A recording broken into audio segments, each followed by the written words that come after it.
Hello viewers. तो आज की क्लास में हम डेफिनेट इंटीग्रल से रिलेटेड एक इम्पॉर्टेंट और बहुत ही कॉन्सेप्चुअल प्रॉब्लम सॉल्व करेंगे, जिसमें कि कॉम्प्लेक्स नंबर्स का जो कॉन्सेप्ट है वो भी यूज़ होगा और ग्रेटेस्ट इंटीजर फंक्शन का भी कॉन्सेप्ट यूज़ होगा। राइट। तो चलिए इस इंटीग्रल को सॉल्व करते हैं। तो देखिए यहाँ पर जो इंटीग्रल हमें दिया हुआ है वो है 0 से 2 तक। राइट।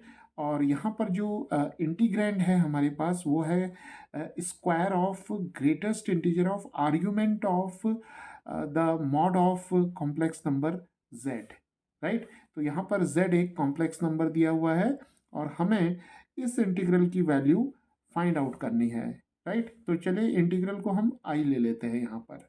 तो 0 से 2 तक हमें इंटीग्रेट करना है और यहाँ पर स्क्वायर ऑफ ग्रेटेस्ट इंटीजर है, argument of negative of the modulus of the complex number z। Right. तो चलिए यहाँ पर सबसे पहले हम कॉम्प्लेक्स नंबर z को ले लेते हैं, x plus iota y.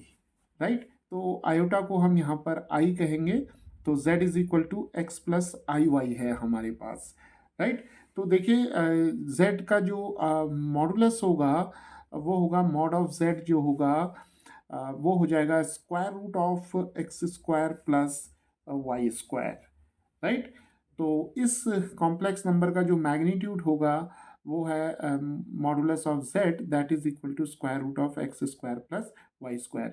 Right. और ये क्वांटिटी जो होगी, यहाँ पर ध्यान देने वाली बात है, ये जो क्वांटिटी होगी ये एक पॉजिटिव रियल नंबर होगी। राइट। तो यहाँ पर जो मॉड ऑफ z है ये एक पॉजिटिव रियल नंबर होगा, यानी कि mod z belongs to the set of positive real numbers. Right. तो चलिए मॉड ऑफ z को, यानी कि जो modulus of complex number x plus i y है, इसको हम मान लेते हैं यहाँ पर k। राइट। और k जो होगा ये एक पॉजिटिव रियल नंबर होगा। राइट। तो चलिए यहाँ पर जल्दी से हम आर्ग्यूमेंट की डेफिनेशन को भी रिवाइज कर लेते हैं।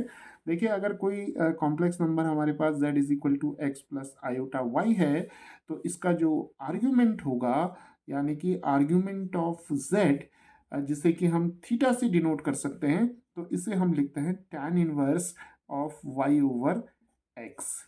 राइट। ओके। और अगर इस एंगल थीटा की जो वैल्यू है वो हमारे पास यहाँ पर माइनस पाई से पाई तक अगर यहाँ पर रिस्ट्रिक्टेड रहती है, तो इस वैल्यू को हम प्रिंसिपल वैल्यू ऑफ आर्गुमेंट कहते हैं। राइट। और कभी कभी इसे हम amplitude of the complex number z भी कहते हैं। राइट। तो यहाँ पर हम ज़्यादा डिटेल में नहीं जाएंगे कि ये किस तरीके से हम आर्ग्यूमेंट को निकालेंगे। तो चलिए अब हम अपने इंटीग्रल की तरफ चलते हैं।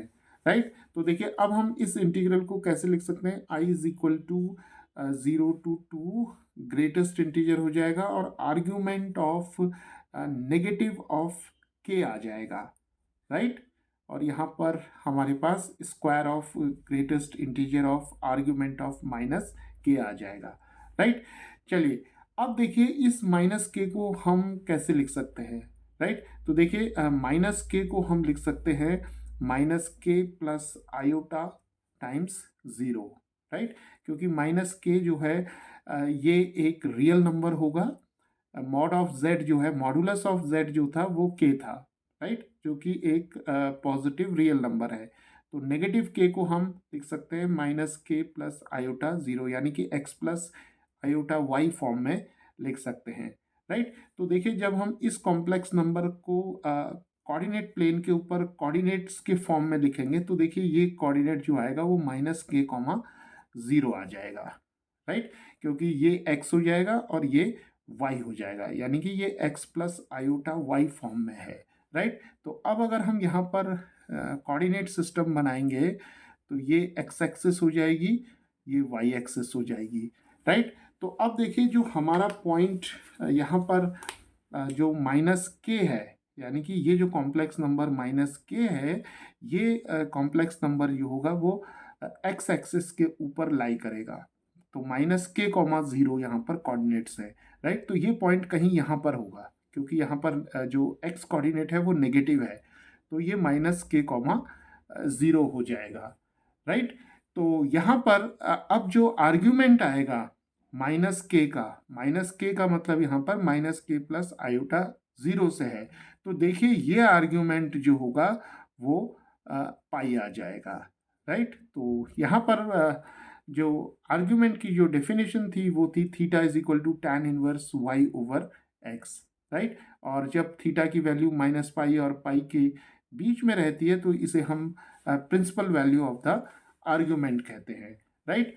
तो यहाँ पर जो -k है ये एक कॉम्प्लेक्स नंबर है, तो -k+i/0 लिखा, तो ये कोऑर्डिनेट जो होगा वो एक्स एक्सिस के ऊपर लाई करेगा। तो ये एंगल जो पूरा बनेगा, ये एंगल हमारे पास बन जाएगा पाई, राइट। तो इसका मतलब ये हुआ कि जो आर्ग्यूमेंट ऑफ -k है ये हमें पाई मिल जाएगा, राइट। तो यही यहाँ पर एक इम्पॉर्टेंट कॉन्सेप्ट है, राइट। तो देखिए अब इस इंटीग्रल को हम कैसे लिख सकते हैं, 0 से 2, और यहाँ पर हमारे पास आर्ग्यूमेंट ऑफ -k की जगह पाई मिल जाएगा हमें। तो यहाँ हम पाई लिखेंगे और ये स्क्वायर हो जाएगा, राइट। तो पाई की अप्रॉक्सीमेट वैल्यू जो होती है वो है 3.14, राइट। तो ग्रेटेस्ट इंटीजर ऑफ पाई का मतलब हो गया ग्रेटेस्ट इंटीजर ऑफ 3.14, राइट।